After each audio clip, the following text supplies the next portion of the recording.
Tá. eu queria perguntar sobre, em uma análise para quem tá começando, então um jovem de 16 anos que tá Tá. começando agora, o que é importante analisar de uma empresa para começar a montar ali de pouco em pouco sua carteira, sabe? Sim. Para um jovem de 16 anos que esteja um primeiro capital, né? Como ele não tem grandes convicções ainda, eu acho que ele devia diversificar. Apesar do absoluto ser pequeno ainda, diversifica porque você ainda não tem uma profundidade para concentrar. Mas, se por acaso ele dissesse, olha, esse capital ainda é pouco, eu vou ter muito todo mês, então eu posso concentrar um pouquinho mais, ou eu quero também fazer isso, e aí eu diria para ele começar onde ele entende, que é o que eu faço até hoje. Estudo para entender algo e conseguir me valer dessas oportunidades de mercado. Então, por onde eu começaria? Por onde ele tem familiaridade. Então, se eu sou um jovem que minha família tem uma fazenda, ou trabalha numa fazenda, eu estudaria empresas do ramo. Ou se eu tenho um pai que trabalha numa empresa de shoppings, eu entraria para estudar isso. Onde eu tenho algum edge, onde eu tenho alguma vantagem de entender os detalhes da operação, algo que do outro lado do computador, ou só lendo o release, ele não vai pegar. Então aí está a sua vantagem, mesmo começando com R$ 1.000. Então eu diria que foque onde você tem algum nível de contato e proximidade com o setor, ou com competidores, ou com a própria empresa em questão. Uhum.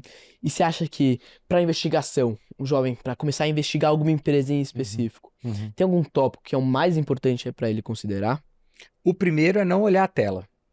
Não olha a tela. Estuda. O que eu falo para todo mundo que começa a análise, assim, esquece a tela e pensa que você é um investigador mesmo, Uhum. de algo, ou de um crime, ou de alguma coisa. Vai seguindo aquilo até você chegar num nível de profundidade onde você consegue deixar de pé uma tese à prova de bala, que eu chamo, né? Que vai passar por um escrutínio grande e Uhum. mesmo assim, com toda a margem de segurança possível, ela vai parar de pé. Então eu diria para não olhar a tela, não necessariamente é, é, só repetir o que leu ou não colocar na inteligência artificial, e sim produzir naturalmente. É claro que você pode ler o que vem Uhum. sendo produzido, não tem problema, mas não se fiar só nisso, de seguir uma linha investigativa, e recomendo cartas de gestores do Brasil. Além de livros fora, mas a carta de gestores do Brasil são muito interessantes, porque investir no Brasil é bem peculiar. É bem peculiar. Então, tem várias gestoras que escrevem bastante, e eu recomendaria isso também. Uhum. Pô, super interessante, super interessante. E agora, qual a importância de ter pessoas competentes dentro de um negócio que você vê? Uhum. Então, você já analisou várias empresas e Uhum. você observa algum padrão em competência das pessoas, dos trabalhadores lá de dentro? Assim, eu acho de fundamental importância. Tanto que quando eu estava dizendo o que a gente entende que é uma boa empresa, né? Ou melhor dizendo, quando a gente tem um nível investigativo Uhum. seguro. É quando você entende da empresa, do setor e das pessoas que estão lá dentro. E é primeiro ponto, pessoas têm defeitos e qualidades, mas o primeiro ponto é quão alinhadas elas estão no negócio. Quanto que ela vive o negócio. Assim, e normalmente as empresas que eu invisto, ou pelo menos de grande convicção, o dono do negócio é completamente devoto a ele. Isso é algo que e como a gente acaba investigando e entrando para de fato saber a verdade disso e não só em call e release, a gente acaba tendo esse diagnóstico e aí gosta. É um pouco da devoção que eu acho que nós temos com a Liz também. Uhum. Eu gosto de empresas que o dono é completamente fissurado e devoto ao negócio. Uhum. Então, eu acho isso de fundamental importância, porque daí emana tudo. Sim. Emana quem que ele vai selecionar para ter uma equipe competente, que é um pouco do que você pergunta, né? Então, uma empresa de dono é a empresa que a gente gosta. E aí Sim. sim vai emanando equipe, se ela tem recurso para atrair esses profissionais, né? Sim, que legal. E hoje em dia eu acho que assim, tem muitos recursos dentro do mar de investimentos, como a criptomoeda, Uhum. que acho que muitos jovens olham e falam, nossa, isso aqui eu vou ficar rico rápido.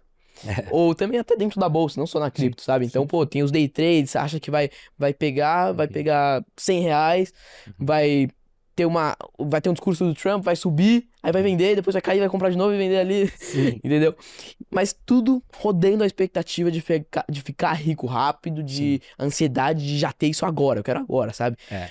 E eu vejo que você defende alguma coisa que é de longo prazo. Que você Sim. compra algo hoje, segura por 10, 20, 30 anos É. pra vender lá na frente quando a empresa cresceu já, né? Já tá Madura, grande, né? já tá madura, exato. Já tá madura. Então eu queria saber qual que é a importância do longo prazo pra você e por que Uhum. que o longo prazo sempre ganha do curto prazo? Bom, Na maioria das vezes, né? assim, é, existem várias formas de você ganhar dinheiro, tá? Inclusive até na loteria. Existem várias formas de você ganhar dinheiro. E não sou eu, eu, eu falo daquilo que eu conheço, na verdade. Então, assim, eu não sou contra nenhum tipo de investimento. O nosso é fundamentalista de longo prazo. E aí eu vou tentar explicar o porquê. O problema desses investidores a que você se refere não é na hora que ganha, na hora que as coisas estão bem. Porque na hora que está bem, está tudo bem. Você está subindo, está tudo bem. O problema é quando elas caem. Se você não tem onde se apoiar, se você não tem. Como é que aquele investimento foi feito? Onde ele está? Qual é o sedimento dele, né? Qual é o pilar dele de estudo que você teve ali? Quando a ação cair 10, 20, 30, você vai ter que tomar uma decisão. E essa decisão vai basear em quê? E é aí que está a diferença. Se você passou 10 anos estudando algo, eu acho que você tem totais condições de tomar essa decisão e, eventualmente, ver aquela queda como uma oportunidade. Enquanto outros, de repente, vão ver como uma ameaça.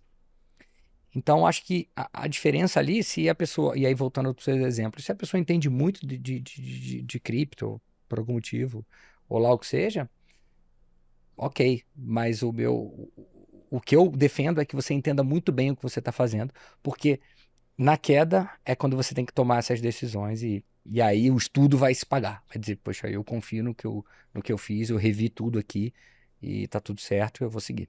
Uhum, legal, interessante. E hoje, a renda fixa paga 2 dígitos, para você no ano e tudo certo. Então, por que alguém investiria em bolsa? Tendo mais risco, né? Aqui, aqui, se me permite, eu vou dar um passo atrás, assim, eu vou dar um ponto um tanto filosófico, assim. Uhum, Eu acredito que toda riqueza emana de uma empresa, de um empreendedor. Mesmo que esses recursos sejam passados de geração em geração, ele emanou de uma empresa, não é necessariamente do governo. Então eu tenho uma dificuldade, de uma forma ampla, estou falando de um espectro um tanto filosófico, de que você não acredita em nenhuma empresa, mesmo das maiores do seu país, mas empresta para o governo, né? Então, é um pouco, na minha opinião, um pouco contraditório. Um pouco contraditório. Ok, isso pode ser temporalmente bom, mas no longo sim. prazo, que é o meu raciocínio, não parece tanto fazer sentido. E o que acontece hoje é que o juro, sim, paga muito bem, o juro real é muito alto no Brasil, muito cômodo, inclusive, mas isso de alguma forma vai para os preços. E você está perpetuando, às vezes, os melhores negócios do país a uma taxa de desconto descomunal. E como o juro real neste nível me parece insustentável para um país, e aí de novo a discussão do que nós estamos falando aqui, o dia que esse juro minimamente virar, você tem a grande valorização de capital. Ou seja, esse momento é o melhor momento para se comprar e não o pior. Por mais que cognitivamente seja muito mais cômodo você colocar nos juros, né? Uhum. Como a bolsa reage muito rápido a subida de juros, isso acaba indo para os preços, né? Uhum. Aí, a não ser que você perpetue para sempre de que o juro é 11 real no Brasil, né? E mesmo assim, existem empresas que superam essa rentabilidade.